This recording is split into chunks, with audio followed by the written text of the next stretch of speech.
উনি যেদিন মারা যাবেন আল্লাহর পয়গম্বর এর আগে নবীজি ফাতেমাকে স্বপ্ন দেখাইলেন। ফাতেমা তো জোহরা এবার রাত্রে বেলায় স্বপ্ন দেখলেন আল্লাহর পয়গম্বরকে। আল্লাহর পয়গম্বর ফাতেমার করে কি যেন তালাশ করতেছেন। এবার ফাতেমা তো জোহরা বলেন, ও আব্বা জান,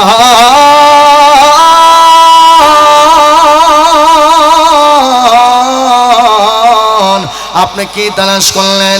এবার আল্লাহর পয়গম্বর বললেন, এ ফাতেমা, আমি তো তোমারে তালাশ করতেছি। সুবহানাল্লাহ হইবাই না এখন না? আল্লাহর পয়গম্বর বললেন, ও ফাতেমা, আমি তোমারে তালাশ করতে মনি। এখন আর মনোযোগ থাকলে আমি শেষ করতাম, নাইলে শেষ করিলাই। আসিনি মনোযোগ। ফাতেমা তো জোহরা স্বপ্ন দেখার পর উনি যখন ফজরের নামাজ পড়লেন, আলীও এবার মসজিদে গেলেন। নামাজ পড়িয়া আলী রাদিয়াল্লাহু আনহু এবার মসজিদ নববী থেকে ঘরের মধ্যে আসলেন। আসিয়া উনি আসন হয়ে গেলেন। উনি আবার তাকায় দেখলেন ফাতেমা তো জোহরা রাদিয়াল্লাহু তাআলা আনহা, মা ফাতেমা এবার এক বালতি উনি কাপড় ভিজাইলেন, ওনার স্বামীর কাপড় ভিজাইলেন, সন্তানগুলার কাপড় ভিজাইলেন। উনি এবার মনে মনে আন্দাজ করলেন, আমি আমার স্বামীর কাপড়, আমি আমার সন্তানগুলার কাপড়, জীবনের মতো শেষ দোয়া আমি দিয়া যাই। সুবহানাল্লাহ। কারণ আমি মারা গেলে আমার সন্তানগুলোর কাপড় আমি দৌত করতে পারবো না, আমার স্বামীর কাপড় আমি দৌত করতে পারবো না। বড় একটা আটার খামিমা খাইলেন, জীবনের শেষ রুটিটা বানাইয়া উনি রেখে যাইবেন। সুবহানাল্লাহ। আলী বললেন, হে ফাতেমা, এগুলো কি করলা? এবার ফাতেমা বললেন, ওগো আমার স্বামী, শোনো,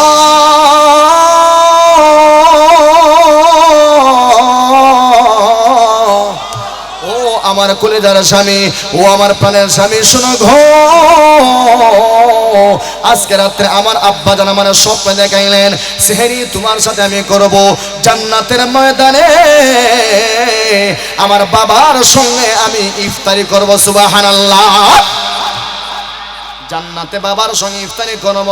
ও আলী, এজন্য আমি ধারণা করলাম আমি আমার জীবনের শেষবারের মতো আমার সন্তানগুলোর কাপড় ধুইয়া দেয়া যায়, আমি আমার জীবনের শেষ জীবনের জন্য আমি আমার স্বামীর কাপড় দৌত করে রাখিয়া যাই। হে আলী, ভালো করে শুনবা, আমি আন্দাজ করলাম, আমার মনে মনে ধারণা নিলাম, আমি আমার জীবনের হাতের বানানো শেষ রুটিটা আমার সন্তানগুলার আমি খাওয়াইয়া যাই, আমি আমার হাতের বানানো জীবনের শেষ রুটিটা আমি আমার স্বামীর মুখে আমি দিয়া যাই। সুবহানাল্লাহ নাই? আলী রাদিয়াল্লাহু আনহু এবার আশ্চর্য হয়ে গেলেন, এরে ফাতেমা, কি বলো কি বলো, নবীজি তোমার স্বপ্নে দেখাইলেন? হ্যাঁ, স্বপ্নে দেখাইলেন। এবার আলী রাদিয়াল্লাহু তাআলা আনহু নিজে কাঁদতেছেন, হাসান হুসাইন এবার ঘরের ভেতরে ঢুকলেন, দেখলেন বাবা কাঁদতেছে, মা কাঁদতেছে। আল্লাহু আকবার, জোরে বলেন আল্লাহু আকবার। এ মুসলমান, যেই ঘরে বাবা চোখের পানি ফেলায়, যেই ঘরের ভিতরে মা চোখের পানি ফেলায়, ওই ঘরে কি সন্তানগুলা হাসবে না কাঁদবে? কথা শুনে বলেন।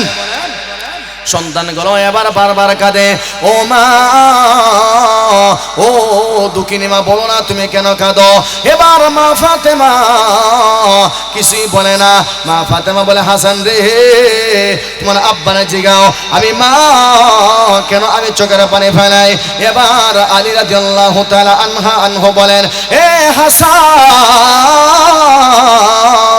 তোমার বাবা কেন কাঁদে? তোমার দুঃখিনী মা কেন চোখের পানি ফেলায়? তোমার নানার দরবারে তোমরা চলে যাও, তোমার নানার রোজাতে তোমরা চলে যাও, তোমার নানাকে গিয়ে জিজ্ঞেস করো না, না ও আমাদের নানা, বলো না আমার মা কেন চোখের পানি ফেলায়? সুবহানাল্লাহ নাই? হাসান হুসাইন তারা কয় ভাই?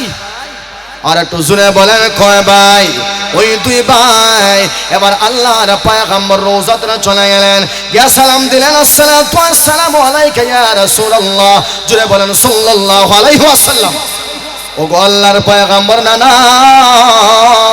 আমরা ফজর নামাজ পড়লাম, নামাজ পড়িয়া আমরা ঘরের ভিতরে গেলাম, গিয়ে দেখলাম আমার বাবা কাঁদতেছে, আমার মা চোখের পানি ফেলায়। ও নানা একবার বলো আমার মা কেন কাঁদে, আমার বাবা কেন চোখের পানি ফেলায়? আল্লাহর পয়গম্বর সঙ্গে সঙ্গে রওজাতের ভিতর থেকে সঙ্গে সঙ্গে উত্তর দিয়ে দিয়েছে। জোরে বলেন সুবহানাল্লাহ। আল্লাহর পয়গম্বর এবার বললেন, ওরে হাসান,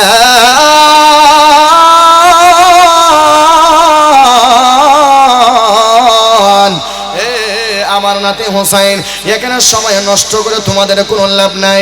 তোমাদের জিন্দা মায়ের জিন্দা চেহারা জীবনের মতো তোমরা ভালো করে তোমরা দেখিয়ে নাও। সুবহানাল্লাহ। দৌড়িয়া বাড়িতে আসছে, আসিয়া আমারে জড়ায় ধরছে, মা গো ও মা, না না এমন কথা কেন বললেন? জিন্দা মায়ের জিন্দা চেহারা ভালো করে আমরা দেখবো। ও গো মা বলো না, তাহলে তুমি কি দুনিয়া থেকে চলে যাইবা? ও মা, তাহলে আমরা কোথায় থাকবো? কে আমাদের দেখাশোনা করবে? ও গো আমাদের মা শোনো, আমাদের দায়িত্ব কে নেবে? এবার ফাতেমা জোহরা রাদিয়াল্লাহু তাআলা আনহা চোখের পানি ফেলায়, আলী রাদিয়াল্লাহু তাআলা আনহু চোখের পানি ফেলায়। সন্তান দুটোকে ধরিয়া এবার আলী কাঁদে, মাও কাঁদে, সন্তানগুলা কাঁদে। আল্লাহু আকবার। সবাই চোখের পানি ফেলায়। এবার আলী রাদিয়াল্লাহু তাআলা আনহুকে ফাতেমা জোহরা দুইটা পরামর্শ দিলেন। ওরে আমার স্বামী শুনো, আমি তো মারা যাব, কারণ ইফতারি করব আমি জান্নাতে। সুবহানাল্লাহ। আর একটু জোরে বলেন সুবহানাল্লাহ। ইফতারি করব আমি ফাতেমা জান্নাতে। এ স্বামী আমার একটা পরামর্শ হলো, আমি যখন মারা যাইব না, আমার সন্তানগুলারে তুমি কষ্ট দিও না, আমার সন্তানগুলারে মার ব্যথা বেদনার কষ্ট বুঝতে তুমি দিও না। সুবহানাল্লাহ। হাসা হইতাম নি? আমরা অনেকের বাবা অনেকের মা, মায়ে নামাজ পড়ে বাবায় নামাজ পড়ে দেখবেন, কিন্তু নামাজ কবুল হয় না। আছে না নাই? খেনা কবুল হয় না, হইতাম নি? বালা কইরা বুঝিলিবা, চৌকের সামনে ডাইলা দিলাই বুঝিলিবা খেনা কবুল হয় না। মায়ে দেখবেন তার একবারে বিবাহের উপযুক্ত মেয়েটারে অন্য একটা বিবাহের অনুষ্ঠানে, নাচ গানের অনুষ্ঠানে বলেন, অথবা বিবাহের অনুষ্ঠানে বলেন, অথবা সিন্নির অনুষ্ঠানে বলেন, দেখবেন হাজাইয়া হুজাইয়া একবারে আলতা লিপস্টিক শুনু মাখাইয়া দেখবেন বিবাহের অনুষ্ঠানে বা বরযাত্রীর মধ্যে ফাটাইয়া দেয়। আছে না নাই? এটা নাই আপনার এলাকাত? কথা জোরে হয় না? আছে না নাই? বিবাহের উপযুক্ত ওই মেয়েটাকে মা সাজাইয়া একেবারে পাতলা জামা পরাইয়া বরযাত্রীর মধ্যে ফাটায়। ফাটায় কি ফাটায় না? গায়ে হলুদে ফাটায়। ফাটায় কি ফাটায় না? এর একটা কারণ আছে, মার একটা কারণ আছে, বাবার একটা কারণ আছে। যদি আমার মেয়ে এরকম পাঠাই, আর এই অনুষ্ঠান তো আরো কত যুবক হলাইব, আমেরিকার যুবক আইতে পারে, ফ্রান্সের যুবক আইতে পারে, লন্ডনের যুবক আইতে পারে, পর্তুগালের যুবক আইতে পারে, ইতালি যুবক আইতে পারে। কোনো একটার বড়ির মধ্যে যদি সাত লাগি যায়, তাইলে তো আমার কপাল খুললা যায়। হাসানা মিশাইতে এই মাইতে মিশা কথা হইলাম না। হাসানি চাচা ধন্যবাদ, ধন্যবাদ, ঠিক আছে। হাসানি চাচা সব হাসা তো, একটাও কথা দেখছেন নি? ওয়াজ থাম হয়ে গেছে আমার আজকে সফল। আলহামদুলিল্লাহ হইনা কেন আপনারা? আর একটু জোরে আলহামদুলিল্লাহ। আমাদের এই কুসংস্কার আমাদের সমাজে আছে না নাই? দেখবেন মেয়ের মা তো নিজের মেয়েটারা নষ্ট করে, আরো 10টা ছেলেরা নষ্ট করে। আছে না নাই? ছেলেগুলা দেখবেন গায়ে হলুদের মধ্যে ওই শুধু মোবাইল ছবি আর ছবি, ছবি খারাপ। বাবা রে বাবা, কিয়ামত থেকে কিয়ামত। কথা জোরে না, কথা জোরে হই না? আছে না নাই? এই অবস্থায় পড়িয়ে আমাদের সমাজের যুবকগুলার একটা একেবারে ধ্বংসের মধ্যে চলে গেছে। কথা জোরে বলেন ঠিক না ঠিক? আর না হয় আমি যদি আমার মেয়েটারে বাইন্দা বাইন্দা ঘরের ভিতরে রাখতাম, মাই গো তুমি যাইতাই বরযাত্রী বুড়কা খান হইয়া যাও। কথা জোরে হয় না? তাহলে কোনো ফুলায় শীষ দেওয়ার ক্ষমতা হইল না? ই ফুলা নষ্ট হইল না? কথা জোরে হয় না? নষ্ট হইল না? আর নষ্ট তো হওয়ার দূরের কথা, ই ফুলায় আর আপনার মেয়েরে দেখে টিস টিস টিস টিস পিটিস পিটিস করার সুযোগই হইল না। নাই হাওয়া তো দূরের কথা, আপনার মেয়েরা রাতে 3টার সময় ওই কক্সবাজার যাওয়ার সুযোগও আছে না। কথা জোরে বল ঠিক আছে? ঠিক দেখা যায় আমার মেয়ের চেহারা দেখতে দেখে এমন ভাগল হইছে, এখন তো নাম্বার দেখে এমনি নিছে আমি নিজেই হইতে পারি না, এখন তো ফোনের উপরে ফোন, মিস কলের উপরে মিস কল। এরপরে দেখা যায় আমার মেয়ে ও 3 দিন 4 দিন 1 সপ্তাহ 2 মাস 3 মাস মাতে না, আটটা একদিন রাস্তা দেখ হয়ে গেছি। আসসালামু আলাইকুম, ওই যে মিস কল দেই ধরো না কেন, কথা জোরে হয় না সিস্টেম আমি দেখাই দেই, আমরা দেখি কেন লাগবো নি ইতা আমরা বেশি ইতা আমরা শিখানি লাগবো নি, কারণ বর্তমান দেশের অবস্থা আমরা বুঝি না কিছু, দেখা হয়ে যায়। এই যে দেখা হইছে মিস কল দইল, এখন দাদা হ্যাঁ মিস কল দিতে দিতে মেসেঞ্জার দেয়, হোয়াটসঅ্যাপ দেয়, ইমো দেয়, কোনোটা দিয়ে ধরো না। আচ্ছা শুনছেন এগু যদি 1 মাস যদি মেসেজ দেয় একদিন তো ধরবো, কথা জোরে হয় না। ওই যেদিন ধরছে ওই দিন গড়ি ছাড়ো লাগছে, কথা জোরে হয় না। যেদিন ধরছে ওই দিন লাইগা গেছে, আর তো সুদার সুযোগ নাই। এরপরে 3 দিন পরে একবার কথা কয়, 4 দিন পরে একবার কথা কয়, এরপরে আরো 1 মাস পরে কথা কয়। কথা হইতে হইতে হইতে হইতে মাঝখানে মিস্টার ইবলিস আসেনি, কথা হই না আপনারা, মাঝখানে মিস্টার ইবলিস আসেনি ভাই। মিস্টার ইবলিসে দেখা যায় ওই মেয়ের ভিতরে ছেলের প্রতি মহব্বত লাগায় দেয়, ছেলের দিলের ভিতরে মেয়ের প্রতি মহব্বত লাগায় দেয়। আশিকার মাসুক এবার ভাগল, এমন ভাগল হইছে হার ভিক্ষায় মরে যায়। কত জোরে হয় না, আছে নাই, আছে না এরকম।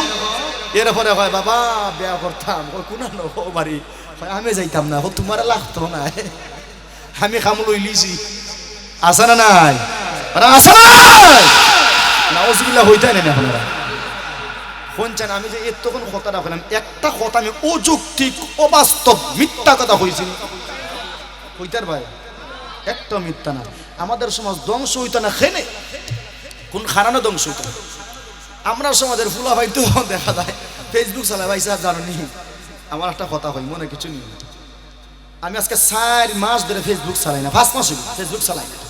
ওই ধরুন আমার তো মোবাইল টাচ মোবাইল আছে নি, দেখো না টাচ মোবাইল বাসাতে রেখে গিয়ে, কারণ ফেসবুকের মধ্যে তুফান শুরু, তুফান ফুয়া মানুষ ফুরির সুবিধা তো রেখে ফুর পাইল, কতজন আছে না নাই, আরো ফয় দিকে হ্যাঁ এত সুন্দর নেই, ও মেসেঞ্জার কেন করে, আছে না নাই, হ্যাঁ নাউজুবিল্লাহ হইতা না নিতা।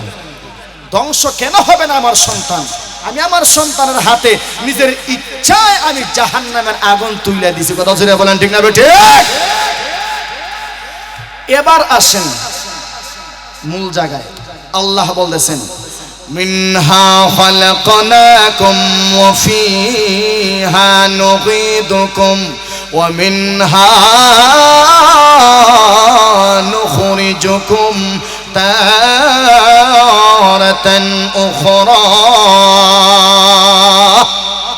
আল্লাহ বলেন কবরে আনমু, আবার এই কবর থেকে তোরে আমি আল্লাহ ওই কিয়ামতের মাঠে তুলমু। আপনারা কিয়ামতের মাঠে উঠবাইনি, কত জোরে হন না, একটু জোরে হন, উঠবাইনি কিয়ামতের মাঠে। মরার পরে আবার কবরে যাওয়া লাগবে না আপনারা। এই কবরটা আমার জন্য জান্নাতের বাগান হোক, আমি চাই কি চাই না ভাই, কত জোরে হন, চাই কি চাই না। কিন্তু আমাদের এলাকার যুব সমাজদেরকে আমি উদ্দেশ্য করে সর্বশেষ একটা কথা আমি বলতে চাই, যুবক ভাই মরণ আপনার চোখের সামনে, কথা জোরে বলেন ঠিক না ঠিক। মরণ আপনার চোখের সামনে, আপনার বাবা মারা গেছে, আপনার মা মারা গেছে, আপনার দাদা মারা গেছে, আপনার নানা মারা গেছে, আপনার আত্মীয় স্বজন সবাই মারা গেছে। কেউ কি আপনার কাছে আবার ফিরে আইছে, কথা জোরে বলেন না, কেউ কি ফিরে আইছে, ভবিষ্যতে কেউ ফিরে আইব, কেউ আসবে না, আমাকেও যাইতে হবে, কথা জোরে বলেন ঠিক কিনা, আমাকেও যাইতে হবে। কাজে আমার একটা ওসিয়ত হলো, আমার একটা উপদেশ হলো যুবক ভাইদের প্রতি, ভাই আপনি টাচ মোবাইল চালান কোনো বাধা নাই, আপনি স্মার্টফোন চালান আমার কোনো বাধা নাই, তবে এই টাচ মোবাইলে যেরকম নেক কাজ আছে গুনার কাজ আছে না নাই, কথা জোরে হয় না।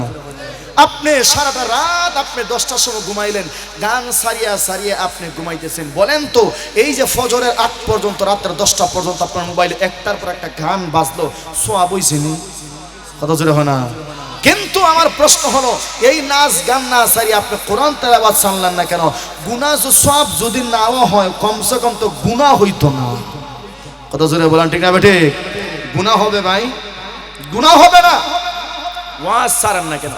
মোবাইলে ওয়াজ আছে না নাই, কথা আছে না নাই? মোবাইলে ওয়াজ আছে, ওয়াজ ছাড়েন, দেখবেন আপনার গুনাহ হবে না, বরং আপনার দিল আরো শক্ত ছিল না, অটোমেটিক আপনার দিল মহান আল্লাহ নরম করে দিয়ে দিবে। মসজিদ ভালো লাগবে, মাদ্রাসা ভালো লাগবে, উলামায়ে কেরাম ভালো লাগবে, মাহফিলে আসতে তোমার ভালো লাগবে। সুবহানাল্লাহ কইতে না? আর একটু জোরে বলেন সুবহানাল্লাহ। আমার ভাইয়ারা ভালো করে শুনবেন, এই কবর এমন একটা ঘর, অন্ধকার ঘর, কথা শুনে বলেন ঠিক কিনা? আল্লাহর পয়গম্বরের মেয়ে ফাতেমা উনি যেদিন মারা যাবেন, আল্লাহর পয়গম্বর এর আগে নবীজি ফাতেমাকে স্বপ্ন দেখাইলেন। ফাতেমা তো জোহরা, এবার রাত্রে বেলায় স্বপ্ন দেখলেন আল্লাহর পয়গম্বরকে। আল্লাহর পয়গম্বর ফাতেমার ঘরে কি যেন তালাশ করতেছেন। এবার ফাতেমা তো জোহরা বলেন, ও গো আব্বা জান,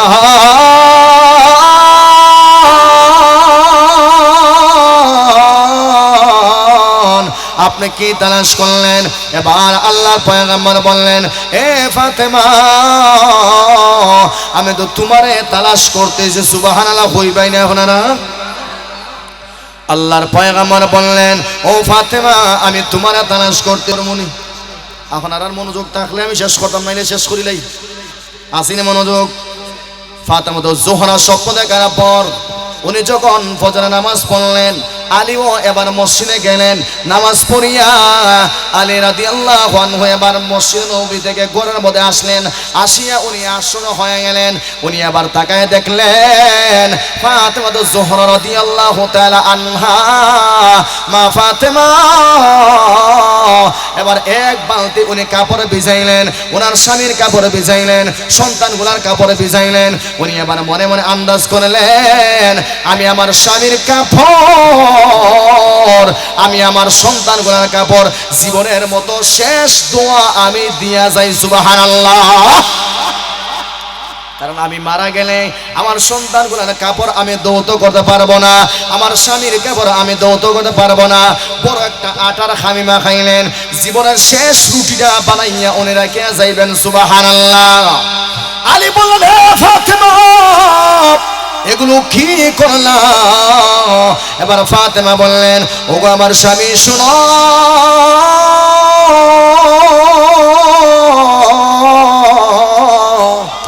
ও আমার কলিজার স্বামী, ও আমার প্রাণের স্বামী, শুনো গো, আজকে রাত্রে আমার আব্বা জান আমার স্বপ্নে দেখাইলেন সেহরি তোমার সাথে আমি করব জান্নাতের ময়দানে, আমার বাবার সঙ্গে আমি ইফতারি করব। সুবহানাল্লাহ।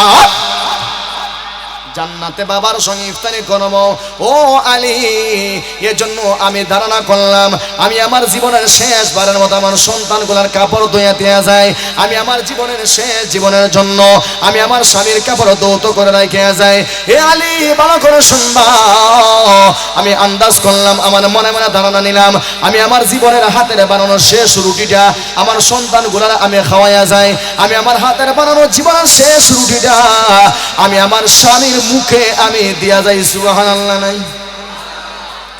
আলী রাদিয়াল্লাহু আনহু এবার আশ্চর্য হয়ে গেলেন, এরে ফাতেমা, কি বলো কি বলো, নবীজি তোমার স্বপ্নে দেখাইলেন? হ্যাঁ, স্বপ্নে দেখাইলেন। এবার আলী রাদিয়াল্লাহু তাআলা আনহু নিজে কাঁদতেছেন, হাসান হুসাইন এবার ঘরের ভেতরে ঢুকলেন, দেখলেন বাবা কাঁদতেছে, মা কাঁদতেছে। আল্লাহু আকবার, জোরে বলেন আল্লাহু আকবার। এ মুসলমান, যেই ঘরে বাবা চোখের পানি ফেলায়, যেই ঘরের ভিতরে মা চোখের পানি ফেলায়, ওই ঘরে কি সন্তানগুলা হাসবে না কাঁদবে? কথা শুনে বলেন। সন্তানগুলো এবার বারবার কাঁদে, ও মা, ও দুঃখিনী মা, বলো না তুমি কেন কাঁদো? এবার মা ফাতেমা কিছুই বলে না। মা ফাতেমা বলে, হাসান রে, তোমার আব্বানে জিগাও, আমি মা কেন আমি চোখের পানি ফেলাই? এবার আলী রাদিয়াল্লাহু তাআলা আনহু বলেন, এ হাসান, তোমার বাবা কেন কাঁদে? তোমার দুঃখিনী মা কেন চোখের পানি ফেলায়? তোমার নানার দরবারে তোমরা চলে যাও, তোমার নানার রোজাতে তোমরা চলে যাও, তোমার নানাকে গিয়ে জিজ্ঞেস করো না, না ও আমাদের নানা বলো না আমার মা কেন চোখের পানি ফেলায় সুবহানাল্লাহ নাই? হাসান হুসাইন তারা কয় ভাই? আর একটু জোরে বলেন কয় ভাই? ওই দুই ভাই এবার আল্লাহর পয়গম্বর রওজাতে চলে গেলেন, গিয়া সালাম দিলেন, আসসালাতু ওয়াসসালামু আলাইকা ইয়া রাসূলুল্লাহ। জোরে বলেন সাল্লাল্লাহু আলাইহি ওয়াসাল্লাম। ও গো আল্লাহর পয়গম্বর, না আমরা ফজর নামাজ পড়লাম, নামাজ পড়িয়া আমরা ঘরের ভিতরে গেলাম, গিয়ে দেখলাম আমার বাবা কাঁদতেছে, আমার মা চোখের পানি ফেলায়। ও না একবার বলো আমার মা কেন কাঁদে, আমার বাবা কেন চোখের পানি ফেলায়? আল্লাহর পয়গম্বর সঙ্গে সঙ্গে রওজাতুর ভিতর থেকে সঙ্গে সঙ্গে উত্তর দিয়ে দিয়েছে। জোরে বলেন সুবহানাল্লাহ।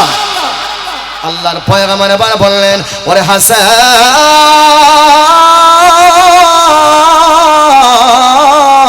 হাসান, আমার নাতি হোসেন, এখানে সময় নষ্ট করে তোমাদের কোনো লাভ নাই। তোমাদের জিন্দা মায়ের জিন্দা চেহারা জীবনের মতো তোমরা ভালো করে তোমরা দেখিয়ে নাও। সুবহানাল্লাহ। দৌড়িয়া বাড়িতে আসছে, আসিয়া আমারে জড়ায় ধরছে, মা গো ও মা, না এমন কথা কেন বললেন? জিন্দা মায়ের জিন্দা চেহারা ভালো করে আমরা দেখবো। ও গো মা বলো না, তাহলে তুমি কি দুনিয়া থেকে চলে যাইবা? ও মা, তাহলে আমরা কোথায় থাকবো? কে আমাদের দেখাশোনা করবে? ও গো আমাদের মা শোনো, আমাদের দায়িত্ব কে নেবে? এবার ফাতেমা জোহরা রাদিয়াল্লাহু তাআলা আনহা চোখের পানি ফেলায়, আলী রাদিয়াল্লাহু তাআলা আনহু চোখের পানি ফেলায়। সন্তান দুটোকে ধরিয়া এবার আলী কাঁদে, মাও কাঁদে, সন্তানগুলা কাঁদে। আল্লাহু আকবার। সবাই চোখের পানি ফেলায়। এবার আলী রাদিয়াল্লাহু তাআলা আনহুকে ফাতেমা জোহরা দুইটা পরামর্শ দিলেন, ওরে আমার স্বামী শুনো, আমি তো মারা যাব, কারণ ইফতারি করব আমি জান্নাতে। সুবহানাল্লাহ। আর একটু জোরে বলেন সুবহানাল্লাহ। ইফতারি করব আমি ফাতেমা জান্নাতে। এ স্বামী আমার একটা পরামর্শ হলো, আমি যখন মারা যাইব না, আমার সন্তানগুলারে তুমি কষ্ট দিও না, আমার সন্তানগুলারে মার ব্যথা বেদনার কষ্ট বুঝতে তুমি দিও না। সুবহানাল্লাহ। দুজনে পরামর্শ করলেন, একজন আরেকজনের কাছে ক্ষমা চাইলেন, কারণ স্বামী হিসাবে স্ত্রীর কাছে ক্ষমা চাওয়ার দরকার আছে না নাই? স্ত্রী হিসাবে স্বামীর কাছে ক্ষমা চাওয়ার দরকার আছে না নাই? একজন আরেকজনের কাছে ক্ষমা চাইলেন, ভুল ত্রুটি হইলে আমারে মাফ করে দিও, এই ক্ষমাটাও চাইলেন। সুবহানাল্লাহ। জোরে বলেন। নবীজি বলেন, একজন স্বামী যদি মারা যায় আর স্ত্রী যদি আল্লাহর কাছে বলে, আল্লাহ আমার স্বামী আমার কাছে সবচেয়ে ভালো ছিল, নবীজি বলেন আল্লাহ সঙ্গে সঙ্গে বলেন, এ বান্দি, তোর কাছে যেহেতু তোর স্বামী ভালো ছিল, আমি আল্লাহর কাছেও ভালো, যা তোর স্বামীর কবরটাকে আমি আল্লাহ জান্নাতের বাগান বানাই দিয়ে দিলাম। পক্ষান্তরে কোন স্ত্রী যদি মারা যায় আর স্বামী যদি বলে, আল্লাহ আমার স্ত্রী আমার কাছে সবচেয়ে ভালো ছিল, আমার স্ত্রী আমার কাছে সবচেয়ে মহব্বতের স্ত্রী ছিল, আল্লাহ আমার স্ত্রীকে তুমি মাফ করে দিয়ে দাও, আল্লাহ তখন স্বামীর উত্তরে বলেন, এই বান্দা ভালো করে শোনো, তোর কাছে যেহেতু তোর স্ত্রী ভালো ছিল, আমি আল্লাহর কাছেও ভালো, যা আমি আল্লাহ তোর স্ত্রীকে জান্নাতের মেহমান বানায় দিয়ে দিলাম। কাজে একজন আরেকজনের সঙ্গে মিলেমিশে থাকা দরকার আছে না নাই? কথা জোরে বলেন না কেন? মিলেমিশে থাকা দরকার আছে না নাই? একজন আরেকজনের কাছে মৃত্যুর সময় বুড়া হয়ে গেলে ভুল ত্রুটি অবশ্যই থাকতে পারে, মাফ চাওয়ার দরকার আছে না নাই? কথা জোরে মাফ চাওয়ার দরকার আছে না নাই? অবশ্যই আছে। এটা হলো জান্নাতি ফ্যামিলির আলামত। সুবহানাল্লাহ কইতে না, এটা হলো জান্নাতি স্বামী স্ত্রীর আলামত। সুবহানাল্লাহ। আমার ভাইয়েরা, ফাতেমা জোহরা এবার দুনিয়া থেকে বিদায় হয়ে গেলেন, পরামর্শ দিয়ে গেলেন, রাত্রিবেলায় আমার লাশ তুমি দাফন করবা। সুবহানাল্লাহ। আমার লাশটা কাউকে দেখাইবা না, কোনো এলান তুমি দিও না। আলী রাদিয়াল্লাহু তাআলা আনহু সন্তান দুটোটাকে নিয়ে আমার লাশটাকে যখন কাফন দিয়ে মোড়াইলেন, খাটের উপরে তুললেন, সঙ্গে সঙ্গে এবার দেখা গেল হঠাৎ করে আবু যর গিফারি লাশের সামনে হাজির হয়ে গেছে। সুবহানাল্লাহ কইতে না? নবীজির সাহাবী আবু যর সঙ্গে সঙ্গে হাজির হয়ে গেছে। এবার আলী রাদিয়াল্লাহু তাআলা আনহু প্রশ্ন করলেন, হে আবু যর, তোমাকে কে বললো এখানে আসার জন্য? আমি তো কোনো এলান দেই নাই, আমি তো কোনো সংবাদ দেই নাই। ওরে আল্লাহর পয়গম্বরের সাহাবী আলী, কে বললো তোমাকে আসার জন্য? এবার পয়গম্বরের সাহাবী আবু যর বলে, হে আলী শোনো, আমাকে কেউ বলে নাই। স্বপ্ন যুগে আল্লাহর পয়গম্বর আমাকে স্বপ্নে দেখাইছেন, এ আবু যর তাড়াতাড়ি যাও, আমার মেয়ের দাফনের কাজে তুমি শরীক হয়ে যাও। সুবহানাল্লাহ। এ নবীজির দামান আলী, ভালো করে শোনো, আমি এর জন্য আসলাম। এবার আবু যর কবরকরণ করলেন, জানাজার নামাজ হয়ে গেল। আবু যর এবার কবরের কাছাকাছি চলে গেলেন, কবরে নামলেন। এবার আবু যর কবরকে উদ্দেশ্য করে বলেন, আরে কবর, তুমি কি জানো তোমার কাছে কাকে রাখা হচ্ছে? ওরে কবর শুনো, এটা হলেন দুজাহানের বাদশা, কুল কায়নাতের বাদশা, সাইয়্যিদুল মুরসালিন রাহমাতাল লিল আলামিন, নবী আরবি, নবী মুহাম্মদুর রাসূলুল্লাহ সাল্লাল্লাহু আলাইহি ওয়াসাল্লামের একমাত্র কলিজার কন্যাকে রাখা হচ্ছে। সুবহানাল্লাহ। নাই কবর কোনো উত্তর দেয় না। দুই নাম্বার প্রশ্ন করলেন, এরে কবর শুনো, তুমি কি জানো তোমার কাছে কাকে রাখা হচ্ছে? কবর কোনো উত্তর দেয় না। এরে কবর, তোমার সামনে জান্নাতি মহিলাদের সর্দারনিকে রাখা হচ্ছে। জুড়ে বলেন সুবহানাল্লাহ। কবর কোনো উত্তর দেয় না। তিন নাম্বার প্রশ্ন করলেন, এ কবর, তুমি কি জানো তোমার কাছে কাকে রাখা হচ্ছে? আসাদুল্লাহিল গালিব, শের খুদা আলীর স্ত্রীকে রাখা হচ্ছে। সাবধান রে কবর, কোনো বেয়াদবি করবা না। কবর কোনো উত্তর দেয় না। চার নাম্বার প্রশ্ন এবার আবু যর করলেন, ওরে কবরের মাটি শুনো, তুমি কি জানো তোমার কাছে কাকে রাখা হচ্ছে?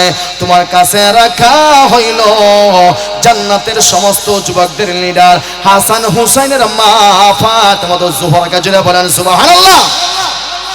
কবর কোনো উত্তর দেয় না। আবু যর হতাশ হয়ে গেলেন। হঠাৎ করে আমার আল্লাহ কবরের জবান খুলে দিলেন, মাটির জবান খুলে দিলেন। এবার কবর বলল, এরে কবর, এ আবু যর, ভালো করে শুনবা, আমার কাছে তুমি 4টা বার তুমি কথা বললা। প্রথমবার আমি উত্তর দেই নাই, দ্বিতীয়বার আমি উত্তর দেই নাই, 3 নাম্বার বার আমি উত্তর দেই নাই। এ আবু যর, ভালো করে শোনো, আমি নবীর মেয়ে চিনি না, আমি জান্নাতের রমণী চিনি না, আমি জান্নাতের ছেলেদের লিডারের মা চিনি না, আসাদুল্লাহিল গালিবের স্ত্রী আমি চিনি না। আমি কবরে এমন একটা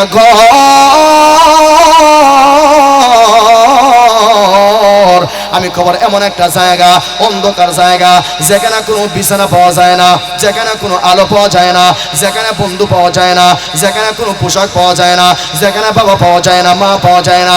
ওরে আবু যর শোনো,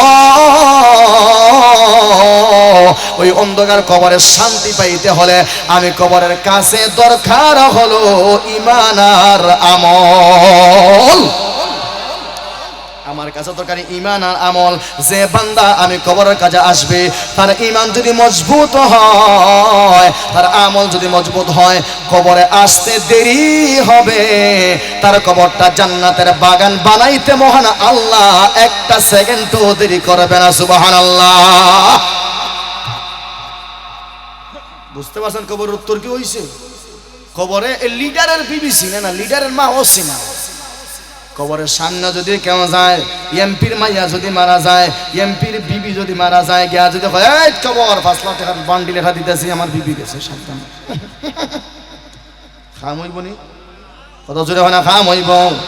খবরে মনে মনে কইব, এমপি রে, সারাটা জীবন আমার বুকের উপরে তাকিয়া, এই এমপি সাহেব, আজকে বিবির দাফন করলাম, ভালো করে ওযু তুমি করলে না। এরকম হাজারো এমপি আমাদের এলাকায় আছে না নাই? জানাজার নামাজ পড়ে ওযু চিনে না। জোরে বলেন আছে না নাই? কবর তখন ডাক দিয়া বলবে এমপি রে তোর বিবিরে তুই দাফন করলা, সন্তান দাফন করলা, মেয়ের দাফন করলা, আবার আমার সামনে এসে বড় বড় গলায় কথায় বললা ওরে এমপি শুনো দীর্ঘ 17টা বছর গেল, 18 বছর গেল, 20টা বছর গেল আমি জমিনের উপর তাকিয়া মানুষকে ঘুমাইতে দেও নাই, মানুষকে খাইতে দেও নাই, মানুষের সন্তানের খুলে থাকতে দেও নাই, বিবির কাছে যাইতে দেও নাই। এরকম আছে না নাই? কথা জোরে ওখানে আছে না নাই? এই এমপি সাহেব এবার ভালো করে শুনো, গরিবের হক মাইরা খাইলা, টিউবওয়েল মাইরা খাইলা, ধান মাইরা খাইলা, গম মাইরা খাইলা, চাল মাইরা খাইলা, চিনি মাইরা খাইলা, তেল মাইরা খাইলা, আছে না নাই? আর একটু জোরে বলেন আছে না নাই? ওরে এমপি সাহেব শুনো, সরকার থেকে বরাদ্দ আনিয়া গরিবরে দিছো 2 টাকা, তুমি নিজে খাইছো 8 টাকা, আছে না নাই? কথা জোরে ওখানে আছে না নাই? গরিবরে তুমি দেও নাই, এবার 50,000 টাকা নিয়ে টিউবওয়েল দিছ, সরকার থেকে 10,000-এর ফিস মাত্র, তুমি 50,000 60,000 টাকা নিয়ে মানুষের টিউবওয়েল দিছ, এরকম আছে না নাই? এই এমপি সাহেব এবার ভালো করে শুনবা, আমার সামনে আসিয়া বড় বড় লেসকার চলে না, বড় বড় ডায়লগ চলে না। ওরে এমপি শোন, তোর সন্তান নে তুই দিছস, তুই নিজে খবর ঢুকা দে কয়টা আমি বাজায় দেয়, তোর বিবিরে তুই দিছস আমি কয়টা বাজাই, তোর মেয়েরে দিছস আমি কয়টা বাজাই, তোর মেয়ের তো হম বাজাইমো, তোর ছেলের হম বাজাইমো। তুই যেদিন আইবেরে এমপি তোরে আমি 14টার জায়গা 16টা বাজাইয়া আমি দিমু। জোরে বলেন ঠিক কি? 16টা বাজবো নি? কথা হয় না? বাজার তো কথা ওই, তুমি জনগণের 12টা বাজাইছো, তোমার তো কইব 16টা বাজাইবো, কথা জোরে হয় না? গরিব দুঃখী মানুষের হক মাইরা খাইছো। এজন্য আমরা যখন মাদ্রাসায় লেখাপড়া করতাম, আমরার হুজুরে হইতা ও ছাত্র ভালো করে বুঝো, তোমার সঙ্গে যদি কারো শত্রুতা হয় তারে কোনো মন্ত্রী তুমি পারো না হারাই দেয়, তারে যুক্তি দিয়া মেম্বার বানাই দিও, ডাইরেক্ট জাহান্নাম। কথা জোরে হয় না? হাসানা মিশা? মিশা কথা কইলাম। তারে যুক্তি দিয়া 2টা করাইও, না হলে মেম্বার বানাইও। 2টা করাইলে তো শেষ। এ গুটাঙ্গ ডানি দিয়ে গুটাঙ্গ বামে দিই, আচ্ছা 2টা করলে সমস্যা নেই, 2টা করলে তো শেষ ওই জিন্দিগি তো থামা থামা এই জায়গা তুই শেষ। কথা জোরে এখন আসা না নাই? কেন এখন আসুন নাকি 2 বাবলা? হ্যাঁ 2 বা করলে 2 মন্দিরে টানবো, শেষ তুমি জিন্দিগি থামা থামা হয়েছি। আর না হয় মেম্বার বানাই দিলে দেখবাই না মরার ঘরে কোন হালত হয়। কথা জোরে বলেন ঠিক না? ঠিক। এর জন্য ভাই বলতেছিলাম, এই আমাদের সামনে কবর, আমার বাবার কবর আছে না, আপনার বাবার কবর আছে না, আপনার মার কবর আছে না, আমাদের এলাকার আত্মীয় স্বজনের কবর এই জায়গাতে আছে না নাই? আমার কথা হলো, একটা বছর আপনার একটা ওয়াজ দিলেন, এই ওয়াজ থেকে কবরবাসীর কিছুই তো ছাওয়া এবং পাওয়ার আছে না নাই? কথা শুনে হই না আপনারা? খালি আমরা খাইতাম, ফুচকা খাইতাম, আর ডাইলের বড়া আর আদার বড়া যা আছে সব খাইতাম, তারারও তো কিছু দেওয়ার দরকার আছে না নাই? কবরবাসীর কিছু পাওয়ার দরকার আছে না আমার কাছে? আপনারা দিছুননি কবরবাসীরে? দিছুননি? কত জোরে কই না? কবরবাসীরে আপনারা কিছু দিছুননি? আপনার বাবা আপনার দিকে আজকে হাত তাকায় আছে, বাবা রে কিছু আমার দে, আমার কবরে জ্বালা, কিছু দিলে আমি কবরের শান্তিতে থাকতে পারবো। কত জোরে বলেন ঠিক না? ঠিক। আপনি দিছেন আপনার বাবারে, কেমনে দিবেন? এই কবর আছে না, 3 বার কুল হুয়াল্লাহ ফইরা বক্সাই দিবেন, দেখবেন মহান আল্লাহ আপনার বাবার রুহের মাগফিরাতের জন্য কবুল করে নিয়ে নেবে। জোরে বলেন সুবহানাল্লাহ। আমার আগে তো আমার আইনুল ইসলাম আজাদি ভাই আপনারা বালা হইরা একবার বাড়ি চালান দিয়া সোনা যে ফুকরি ধরে দেখবেন, সোনা ফুকরি ধরে ফুকরির কোনো বালু আর মাটি থাকেনি, যা আছে বেটা সাচ্চা একবারে বালা করে লইল। হ্যাঁ বেটা বালা করে বলে ইচ্ছে না, আমার লাগে কিচ্ছু নাই। আমার পরবর্তী বক্তাও উনি আইছেন, উনার পরে মনে হয় আপনারা আলহামদুলিল্লাহ সম্মানিত তাবারক বন্টন করা হবে। আমি ভাই অনেক লম্বা আলোচনা করলাম, প্রায় 1টার কাছাকাছি হয়ে গেছে, 1.5 ঘন্টার কাছাকাছি। বলতেছিলাম আমি এই কবর নিয়ে আলোচনা করছি 1.5 ঘন্টা, অন্য কোনো বামে এবং ডাইনে আমি যাই নাই। পাইছেন আমারে? কত জোরে এখন এখানে আরো যদি 1 ঘন্টা ওয়াজ করি আমি কবর নিয়ে ওয়াজ করতে পারবো ইনশাল্লাহ। বুঝতে পারছেন? কারণ আমার কথা হইল বক্তা দাওয়াত দেন, যে বিষয়ে বক্তা ধরবে ওই বিষয়টার উপর ওয়াজ করলে শ্রোতা কিছুই লইয়া যাইতে পারবে। কত জোরে হইনি আপনারা? কিছুই বুঝবো সে। কত জোরে বলেন? আর আমি আইসা ডানে দিয়ে দিলাম 1 কুদাল, বামে দিয়ে 1 কুপ, তাহলে শ্রোতা কিছুই বুঝতে পারবো না। দাদা নাতির একটা ঘটনা হয়ে শেষ করিলাই।